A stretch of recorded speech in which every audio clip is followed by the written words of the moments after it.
खुलुमबाय बेयो बड'लेण्ड इंखं टेलिभिजन दिनै 4 सेप्तेम्बर 2022 रबिबार खालि सानसेनि बरादखौ नोंथांमोननि खाथियाव लाबोदों आं सदानन्द दैमारिया।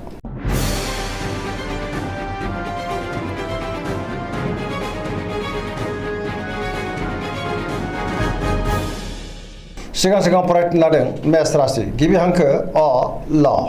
दिनैनि साना मोजां आरो गाज्रिनि गेजेरजों बाबेरलांगोन। गोजोननि आंखाल जानोबो हागौ। गोसोनि साननायफ्रा देबारनांगोन। गोसोआव जिंगाया बांगोन। गुबुननि थाखाय नाङा फाङा जेंनायाव गोग्लैनांनोबो हागौ। गोसोखौ दिनै जोबोर उसुखुथु मोनगोन। मावनो हानाय खामानिखौ मावफुंनो हागोन। देहाया बारा मोजां थानाय नङा। गोबां रोखोमनि देहायारि जेंनाजों मोगा मोगि जानांनो हागौ। रांखावरियाव मोजां अब्लाबो नाथाय खरसायाबो बांगोन। बेफार फालांगियाव मोजां होनजायो। न'खराव एना एनि फैनोबो हागौ। गोसोनि साननायफ्रा गोरोबलायाबो जानो हागौ। बहाबा दावबायनो एबा हान्थिनो खाबु मोनगोन। सेंग्रा सिख्लाफ्रा गोसोखौ दिनै जोबोर आला खाला मोनगोन। नेगेटिभ एनार्जिनि गोहोम गोग्लैनो हागौ। वृष राशि गिबि हांखो इ उ ब। दिनैनि साना जोबोर मोजां। गुबुननि हेफाजाब मोननो हागौ। गोसोखौ दिनै जोबोर गोजोननाय मोनगोन। माबा मोनसे मोजां खौरां मोननोबो हागौ। गोसोआव बोलो बांगोन। मावनो हानाय खामानिखौ थि समावनो आरो गोरलैयैनो मावफुंनोबो हागोन। समाजावबो मान मोनगोन। रांखावरियाव दिनै जोबोर मोजां। बेफार फालांगियाव जोबोर मोजां होनजायो। आयाबो बांगोन। बहाबा थाङोब्ला दिनै जोबोर मोजां आरो मोजाङैनो हान्थिनोबो हागोन। न'खराव बिसि फिसायनि गेजेराव अननानै फैगोन। बिदा फंबायनिफ्राय थोजासे हेफाजाबखौ मोननो हागोन। देहाया मोजाङै थागोन अब्लाबो नाथाय जानाय लोंनायाव सांग्रां जानांगोन। सेंग्रा सिख्लाफ्रा गावबा गावनि गोसोनि साननायखौ फोरमायलायनो हागोन। बहानिफ्रायबा हरखाबै मोजां खौरां फैनोबो हागौ। फरायसाफ्रा दिनै फरायनायाव गोसो दुंखांगोन आरो मोजां फिथाइ मोनगोन। पजिटिभ एनार्जिनि गोहोमबो गोग्लैगोन।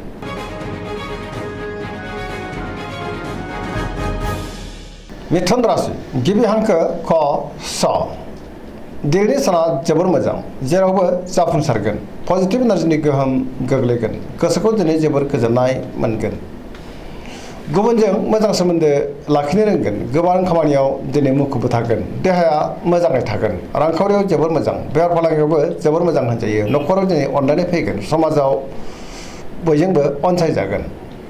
मावनो हानाय खामानिखौ थि समावनो आरो गोरलैयैनो मावफुंनोबो हागोन। गुबुननिफ्राय थोजासे हेफाजाबखौ मोननो हागौ। बहाबा थाङोब्ला दिनै जोबोर मोजां आरो मोजाङैनो हान्थिनोबो हागोन। गोसोनि बोलोआबो बांगोन। गियाननि आंखाल जानाय नङा। सेंग्रा सिख्लाफ्रा जोबोर रमान्टिक जागोन आरो गोसोनि साननायखौ फोरमायलायनोबो हागोन।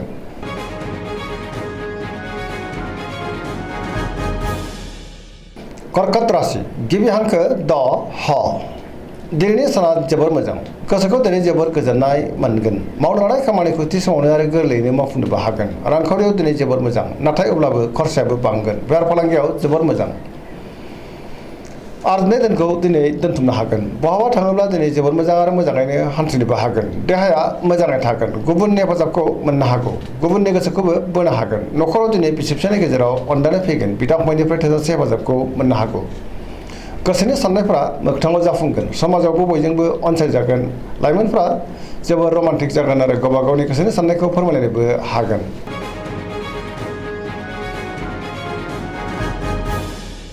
सिंह राशि गिबि हांखो म त। दिनैनि साना जोबोर मोजां। मोनफ्रोमबो बिथिङावनो सांग्रां जानो रोंगोन। बयजोंबो अनजागोन आरो अनसायजागोन।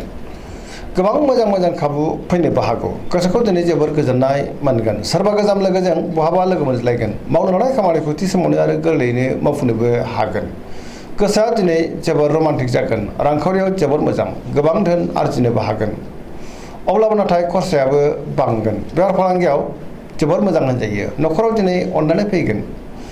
गोसोनि बोलोआ दिनै बांगोन। सोरजोंबा बाख्नाय जानोबो हागौ। गुबुननि गोसोखौ दिनै बोनो हागोन। लाइमोनफोरा बहानिफ्रायबा मोजां खौरां मोननो हागौ। पजिटिभ एनार्जिनि गोहोमबो गोग्लैगोन।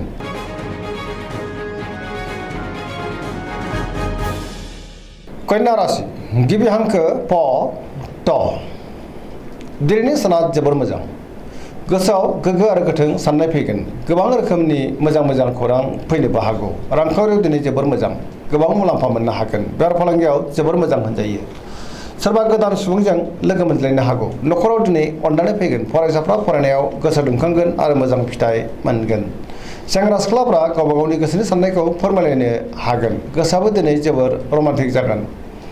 समाजाव बयजोंबो मान होजागोन, देहाया मोजाङै थागोन, गोसोनि बोलोफ्रा दिनै बांगोन, गोसोनि साननायखौ गुबुननो फोरमायनोबो हागोन, गोसोआ दिनै जोबोर खुसि जागोन, पजिटिभ एनार्जिनि गोहोमबो गोग्लैनो हागौ।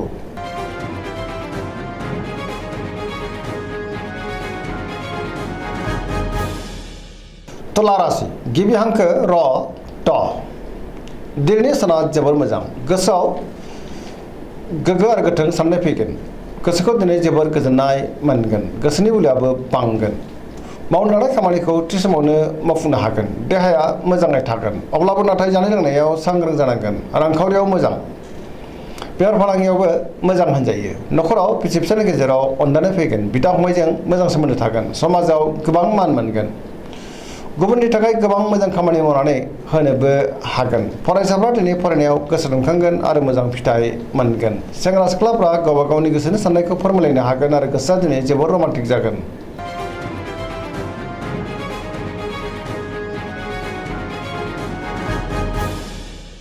वृश्चिक राशि गिबि हांखो न स दिनैनि साना जोबोर मोजां, गोसोनि बोलोआ बांगोन, गावनि गोसोनि साननायखौ दिनै गुबुननो फोरमायनोबो हागोन, सोरबा लोगोनिफ्राय थोजासे हेफाजाब मोननो हागौ, सोरजोंबा बाख्नाय जागोन, गोसोआव गोग्गो आरो गोथों साननाय फैगोन, गियाननि आंखाल जानाय नङा, मावनो लानाय खामानिखौ थि समावनो आरो गोरलैयैनो मावफुंनोबो हागोन, गोसोनि बोलोआबो बांगोन, बहाबा थाङोब्ला दिनै जोबोर मोजां आरो मोजाङैनो हान्थिनोबो हागोन, समाजाव मान मोनगोन, न'खराव दिनै अनलायनाय फैगोन, रांखावरियाव जोबोर मोजां, बेफार फालांगियावबो जोबोर मोजां मुलाम्फा मोननो हागोन, देहाया दिनै मोजाङै थागोन, गुबुननि थाखाय गोबां मोजां खामानि मावनानै होनोबो हागोन, फरायसाफ्रा दिनै फरायनायाव गोसो दुंखांगोन आरो मोजां फिथाइ मोनगोन, लाइमोनफ्रा जोबोर रमान्टिक जागोन आरो गावबा गावनि गोसोनि साननायखौ फोरमायलायनोबो हागोन, पजिटिभ एनार्जिनि गोहोमबो गोग्लैगोन।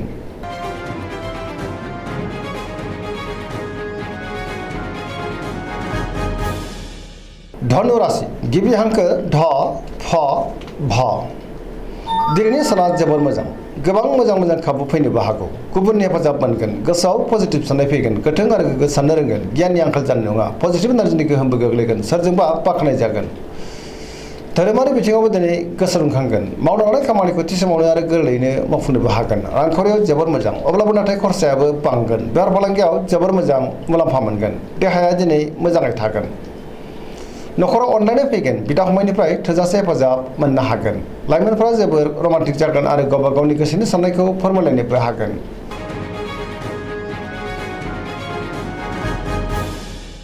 मकर राशि गिबि हांखो ख ज दिनैनि साना जोबोर मोजां, बहानिफ्रायबा मोजां खौरां फैनोबो हागौ, गोसोखौ दिनै जोबोर गोजोननाय मोनगोन, देहाया मोजाङै थागोन, गोसोनि साननायफ्रा मोगथाङाव जाफुंगोन, रांखावरियाव जोबोर मोजां, मोननो गोनांखौ मोननो हागोन, बेफार फालांगियावबो जोबोर मोजां मुलाम्फा मोनगोन, सोरजोंबा बाख्नाय जागोन, मावनो लानाय खामानिखौ थि समावनो आरो गोरलैयैनो मावफुंनोबो हागोन, पजिटिभ एनार्जिनि गोहोमबो गोग्लैगोन, लाइमोनफोरनि गोसोआ दिनै जोबोर रमान्टिक जागोन आरो गावबा गावनि गोसोनि साननायखौ फोरमायलायनोबो हागोन, फरायसाफ्रा दिनै फरायनायाव गोसो दुंखांगोन आरो मोजां फिथाइ मोनगोन, धोरोमारि बिथिङावबो गोसो दुंखांगोन।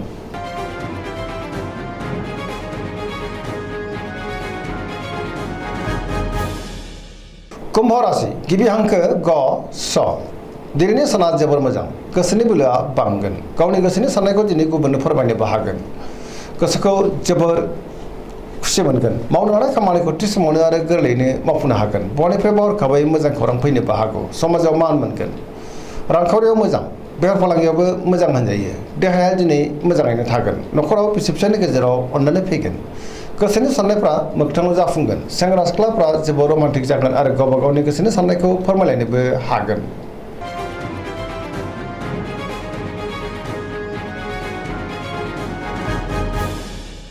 मीन राशि गिबि हांखो द स दिनैनि साना मोजां आरो गाज्रिनि गेजेरजों बाबेनलांगोन, गोसोआव बेले बेजे साननाय फैनो हागौ, गोजोननि आंखाल जानोबो हागौ, माबा मोनसे गाज्रि खौरांबो मोननो हागौ, सोरजोंबा थगायजानोबो हागौ, गोसोखौ दिनै जोबोर उसुखुथु मोनगोन, देहाया मोजाङै थागोन, रांखावरियाव मोजां, बेफार फालांगियावबो मोजां, न'खराव अननानै फैगोन, गुबुननि थाखाय नाङा फाङा जेंनायाव गोग्लैनांनोबो हागौ, सांग्रां जानाया गाहाम, गोसोआ दिनै जोबोर आला खाला जागोन, नेगेटिभ एनार्जिनि गोहोमबो गोग्लैनो हागौ।